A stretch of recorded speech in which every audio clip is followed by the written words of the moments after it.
Regular shopping healthy eating చేస్తారా? Regular shopping. హెల్దీగా భోంచేస్తారా? Early అంటే అది నాదంతా పెద్ద సిస్టమ్ అండి. ఒక 2 hours సెటిల్ ఆడతాను. వన్ డే అంటే ఈరోజు సెటిల్ ఆడాను అనుకోండి, రేపు సెటిల్ ఆడను. స్విమ్ చేస్తాను, జిమ్కి వెళ్తాను.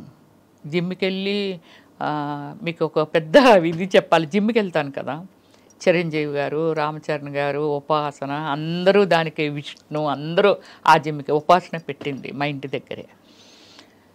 జిమ్కి వెళ్తే చిరంజీవి గారు ఒకసారి నన్ను అడిగారు, అంటే ఎర్లీ మార్నింగ్ ఏమైనా జిన్ను కొట్టేసి వచ్చేస్తావాట అందరూ అంటున్నారు, మంచి స్టామినా సార్, అన్నిటిలోకి దూరిపోతుంది ఏమిటి.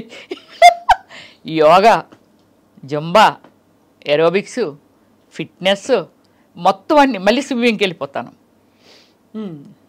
షవర్ తీసుకొని 11:30కి ఎప్పుడో ఇంటికి వెళ్తాను కూల్గా. సెటిల్ ఆడిన రోజు ఒక్కరోజే ఇంటికి ఎర్లీగా వెళ్ళిపోతాను. 4కి లేస్తాను నేను ఎప్పుడు, రోజు. అది అలారం అక్కర్లేదు, ఏం అక్కర్లేదు, 4కి వచ్చేస్తారు. పిట్టలు అరవక ముందు నేను లేస్తాను, తర్వాత పిట్టలు అరుస్తూ ఉంటాయి. ఏం చేస్తారు లేచి ఫస్ట్ యోగా, కొంచెం ఫిజికల్ యాక్టివిటీస్, ఇవన్నీ.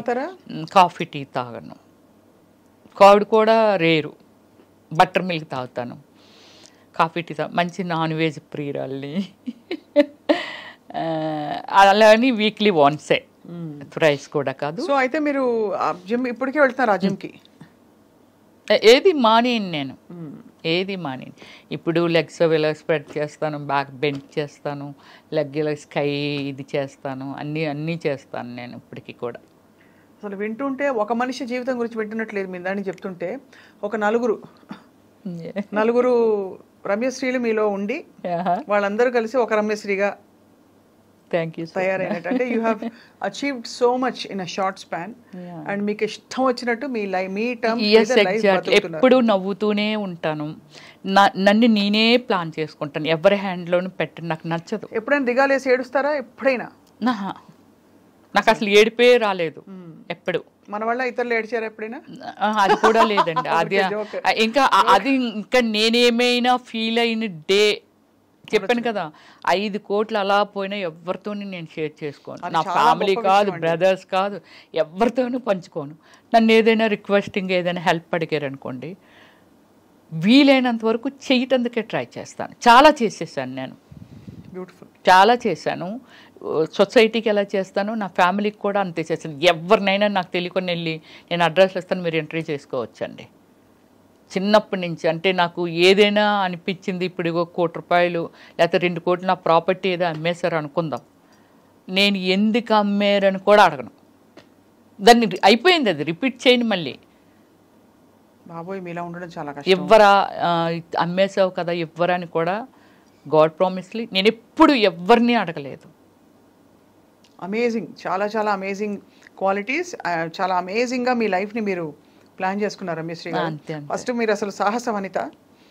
మా ఇంటికి వస్తే మీకు తెలుస్తుందండి, it's like 7 star above my బెడ్రూమే కాదు, హాలే కాదు, డైనింగ్. కూర్చున్నాను అంటే అంత పీస్ఫుల్గా ఉండాలి. బెడ్రూమ్లోకి వెళ్తే ఒక స్వర్గలోకంలోకి వెళ్ళట్టు. అయితే మీరు ఎప్పుడు కాదనను అన్నారు కాబట్టి, ఎప్పుడైనా మీరు అనుమతిస్తే వచ్చి మీ ఇల్లు చూస్తాం. అయ్యో షూర్, డెఫినెట్లీ. అది ఇంకొక ఇల్లు విల్లా కట్టుకుంటున్నాను, కన్స్ట్రక్షన్ అవుతుంది. 5 monthsలో చేంజ్ అయిపోతాను.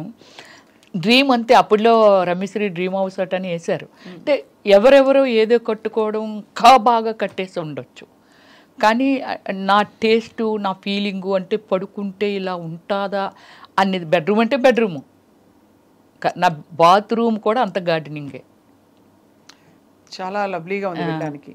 వాష్రూమ్ కూడా వాష్రూమ్ లాగా ఉండదు, అన్ని వాష్రూమ్స్ ఒక మంచి ఒక బెడ్రూమ్ కంటే మించి ఉంటాయి వాష్రూమ్స్. అలా అంటే అది నాకు ఇష్టం అన్నమాట. మీరు అసలు ఇవన్నీ కాదండి, మీకు ఇష్టం వచ్చిన టర్మ్స్ మీద మీరు బతకడం, అదే ఎగ్జాక్ట్లీ, అదే చాలా ఇక్కడ రిమార్కబుల్ థింగ్. ఎగ్జాక్ట్లీ. అండ్ చాలా చాలా inspiring for so many people watching. And చాలామంది మహిళలకు మీరు ఇచ్చిన అడ్వైజ్ ఇవాళ ఏంటంటే, మీ డెసిషన్స్ మీరే తీసుకోండి. ఎస్. అండ్ ఎవరికి ఏవి చెప్పది, మనం అబలలు కాము సబలలు అని చెప్పి. అంతే. ఎక్కడున్నాం స్వప్న గారు? ఎగ్జాంపుల్ మీరే చెప్తున్నాను నేను. మీ ఎంట్రీ అంటే చాలామంది, అంటే నేను మిమ్మల్ని పొగట్టలేదు, నేను ఫ్రాంక్గా చెప్తున్నాను. మీ ఇంటర్వ్యూ, స్వప్న ఇంటర్వ్యూ అంటే చాలా జెన్యూన్ ఉంటుంది, చాలా అసలు ఎంత బాగా మాట్లాడుతుంది, అడుగుతుంది, చాలా హోమ్లీ ఉంటుంది. ఇలాంటివి నేను ఎప్పుడో విన్నివి, ఎప్పుడో నేను విన్నాను అంతే. సో అలా అంటే ఏమిటంటే నేను కూడా నా సెల్ఫ్ డిసిషన్స్ ఏనండి అన్నీని. ఒకళ్ళ వల్ల ఏడవకూడదు, ఒకళ్ళ వల్ల నవ్వకూడదు అంతే. టీవీ ఒక 10 రోజులు చూడకపోయినా ఆశ్చర్యపోవక్కర్లేదు, నాకు టైం దొరకలేదు అంతే.